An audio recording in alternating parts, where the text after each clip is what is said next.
Herkese selam. Bugün deneme çözeceğim için kendimi biraz zorla uyandırıyorum. Daha sonra üstüme bir şeyler geçirip hemen kütüphaneye gidiyorum. Eve geliyorum, kahve yapıyorum. Deneme güzel geçti bu arada. 2018 TYT sınavını çözdüm. Yarın da AYT'yi çözeceğim. Nasıl geçtiği biraz da yarın anlaşılacak gibi. Eve döndüğümde biraz AYT matematik çalışıyorum. Daha sonra biraz da edebiyat çalışıyorum. Sonra akşam nişana gideceğimiz için nişana hazırlanmaya başlıyorum.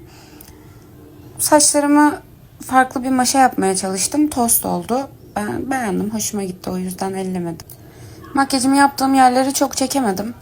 Kontür, allık, maskara, ruj. Bu şekilde bir makyaj yaptım. Daha sonra elbisemi giyiyorum. Ceketimi giyiyorum. Parfümümü sıkıyorum. Saçlarımı açınca önünün kötü durduğunu fark ettim. O yüzden bigudi sarmaya karar verdim.